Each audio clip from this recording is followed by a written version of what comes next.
Hi kids, welcome back. Today we're going to be doing a mermaid shaped puzzle. I personally have never done a puzzle in the shape other than a rectangle or a square, so this is going to be kind of cool. This puzzle is made by Mindware. Remember, we got to keep in mind how big our puzzle is going to be. This puzzle is going to be over 3 feet long, so remember, we need to have enough space to be able to work out our puzzle. So I've got my ruler, and I'm going to show you. This is 1 foot, which is 12 inches. The puzzle says that this is 3 feet long, so we need to go all the way to 3 feet. That says 2 feet, and right here says 3 feet. So it's going to be pretty long, our puzzle. It's really colorful. It's glittery also. And look at this. So once you're done, if you want to carry it to a friend's house or something, it's got a little handle on it. And another cool thing that I just noticed is that my hair actually matches the mermaid. So that's going to make it extra fun. So I'm going to go ahead, we're going to do the same thing as I always do.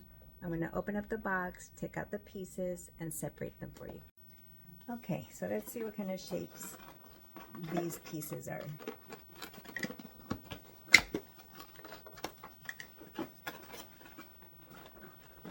Well, this box opens up kind of interesting. Okay, so they're all just like a regular puzzle. They come in different shapes.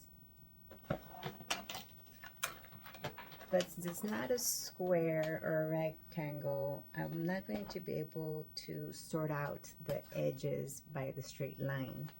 So more than likely, I'm going to have to kind of use this as a guide to find out which pieces are going to do my frame.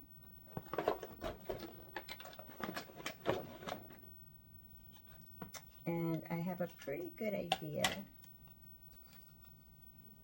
See this piece and this piece? This has a nice circular edge to it. So I'm willing to bet that this is going to be one of the edges. This also has a few curves, but normally puzzle pieces are going to have a little opening where you can fit another piece. See how these have like little tabs? But this also has, this one's almost a straight edge. So we know for sure this has to be the frame, or not necessarily the frame, but the outside of the puzzle. So what I'm going to do when I separate these pieces is I'm going to look for pieces that have like these little curves or almost straight lines on it.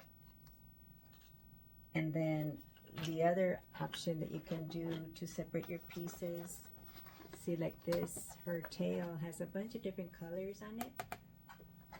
So I'll probably look for those pieces like this. That'll be her tail. And then we can look for pieces that have these purple, kind of sequency looking tops. See that? So that's going to be her top. There's her belly button. So this puzzle looks so far like it's going to be fairly simple. So what I'm going to do is, by looking at my pieces so far, that gives me an idea of how I'm going to want to separate my pieces. I'm going to put all the pieces I find that have all these different colors on them in one stack. Then I'm going to put this color in another stack. And then I'll do her hair and her face in another stack. And then whatever I find that looks like shapes the outer side of her, I'll put those in a separate stack.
Okay, so as I was sorting out the pieces, I realized since this puzzle doesn't have a lot of pieces, it only has 41, that trying to work just the outer edges of this puzzle might not be my best solution.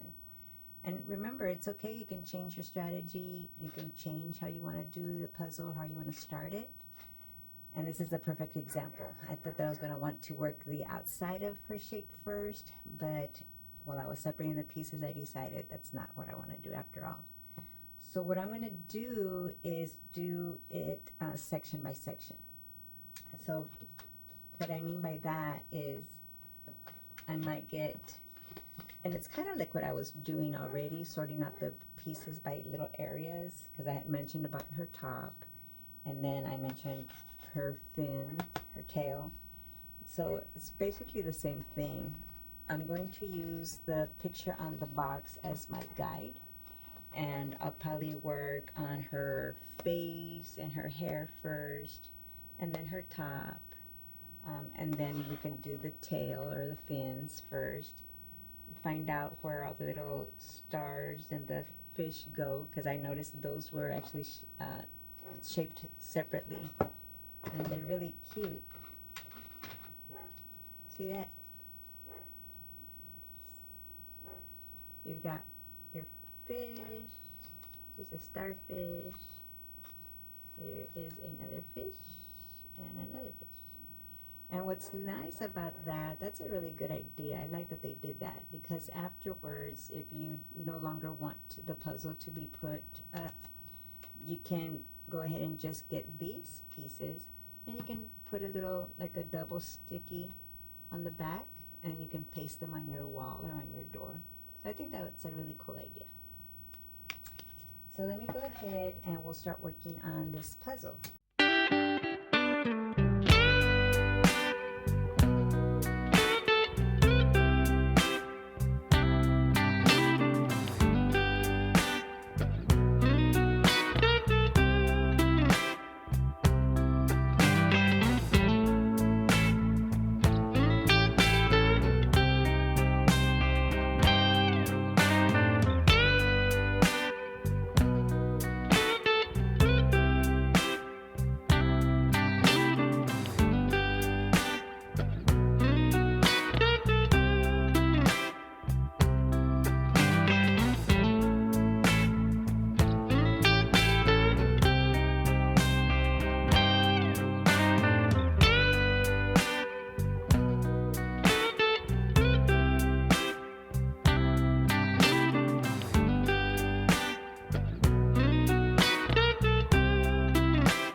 And we're done with our puzzle. Well, we finished another puzzle together, and I'm glad you did it with me. It was a lot of fun. She's really fun and colorful. And what's cool about her is if your parents want, as I mentioned earlier with the little starfish and the other little fish, just sticking those up on your wall individually would be a good idea. But if you have enough room on your wall, you could even put the whole thing up as well. And she would look really pretty on your wall. But it was a lot of fun. The pieces are really nice and sturdy. And hopefully we'll find another cool shaped puzzle like this one, and we can do that one together as well.